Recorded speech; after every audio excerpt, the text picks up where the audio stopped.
Kesaksian yang pertama, Tuhan sangat baik begitu buat saya. Ia melindungi saya dari kecil hingga besar dan hingga bisa berdiri saat ini semua karena campur tangan dan anugerah Tuhan. Dan kesaksian yang kedua, minggu lalu saya sudah terima hasil rapor yang ada, dan juga saya mendapatkan nilai yang cukup baik. Saya mengucap syukur dan ingin menjadi kesaksian kami terakhir. Bantu kami terus dalam doa untuk pendidikan saya ke depannya, masa depan saya, dan juga pelayanan yang terbaik. Ini menjadi kesaksian saya kembalikan kepada pemimpin pujian.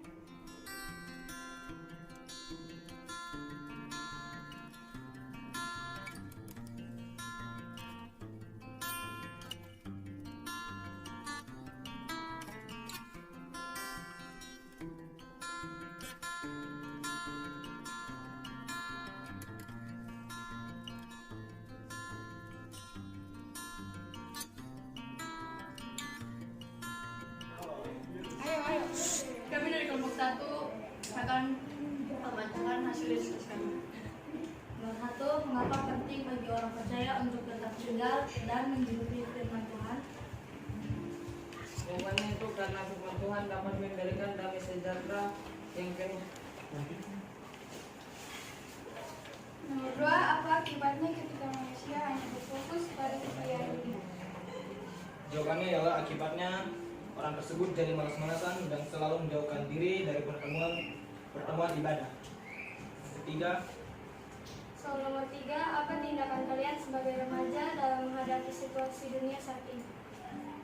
Setia berdoa, tidak bersungut-sungut, terdapat dalam Mazmur 25 ayat 8 sampai 13 dan Yakobus 1 ayat 12 sampai 13. Bahagialah orang yang bertahan dalam pencobaan, sebab apabila ia sudah tahan uji, ia akan menerima mahkota kehidupan yang dijanjikan Allah kepada dalam siapa yang mengasihi. Kita sebagai remaja, kita harus tetap setia berdoa, kita tetap setia berpegang teguh, kita tetap iman kita harus teguh dalam Dari kelompok 2 akan membacakan hasil diskusi kami. Soal nomor 1, mengapa penting bagi orang percaya untuk tetap tinggal dan menghidupi firman Tuhan? Jawabannya supaya manusia tidak jatuh dalam dosa, agar manusia tahu membedakan mana yang baik dan mana yang tidak baik. Dorang sudah setting gitu. Nomor 2, apa akibatnya ketika manusia hanya berfokus pada kekayaan dunia? Akibatnya akan jatuh ke dalam dosa dan menjadi hamba uang, karena harta dan kekayaannya di dunia tidak dapat dibawa mati. Nomor 3, apa tindakan remaja dalam menghadapi situasi sekarang? Jawaban berdoa, taat aturan, tetap percaya pada Tuhan dan tidak usah takut. Dalam kurung 2 Timotius ayat 1 2 Timotius 1 ayat 7 dan 8. Sebab Allah memberikan kepada kita bukan roh ketakutan, melainkan roh yang membangkitkan kekuatan, kasih dan ketertiban. Jadi janganlah malu bersaksi tentang Tuhan, dan janganlah malu karena aku seorang hukuman karena Dia yang melainkan ikutlah menderita bagi Injilnya oleh kekuatan Allah. Kesimpulannya, kita sebagai remaja kita harus hidup terus tinggal di dalam Tuhan, kita ikut aturan Tuhan, kita jangan melanggar aturan Tuhan, setia terus dengan Tuhan, dan kita juga tidak usah takut dalam situasi yang ada saat ini. Dalam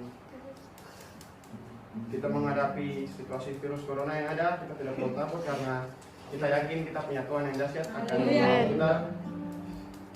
Jadi saya kesimpulan dari kelompok kami, sekian dan terima kasih.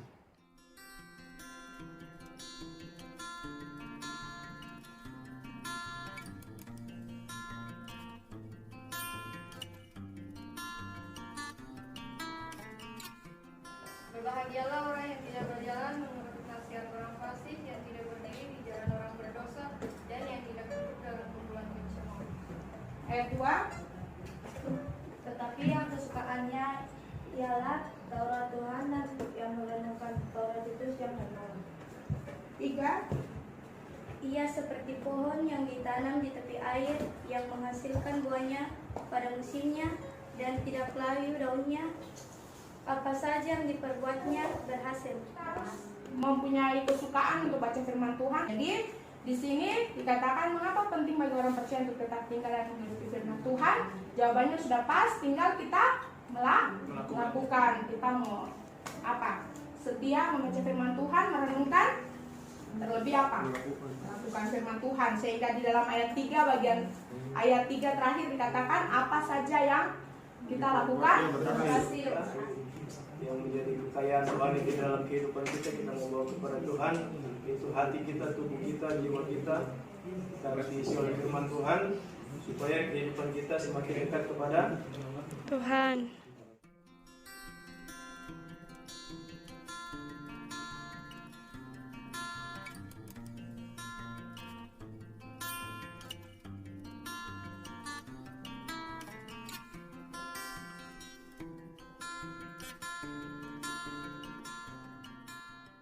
Percaya kepada Tuhan Yesus. Tuhan Yesus itu yang pertama. Yang kedua siapa? Pemerintah. Karena di firman Tuhan bilang pemerintah adalah wakil Allah.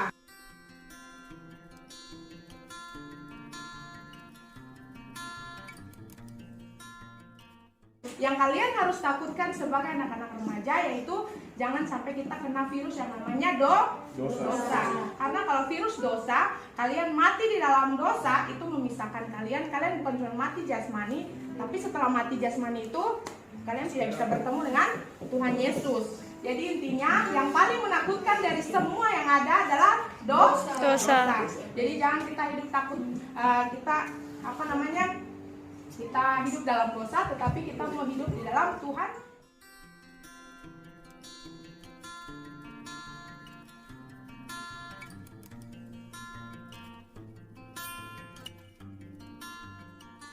Jadi yang lainnya masih dalam lindungan Tuhan. Kita berdoa, intinya jangan takut. Karena Ayub bilang, apa yang kau takutkan itu yang akan menimpamu, itu yang akan terjadi. Jadi intinya jangan takut, percaya kita punya Tuhan, Dia punya pemeliharaannya sempurna. Puji Tuhan.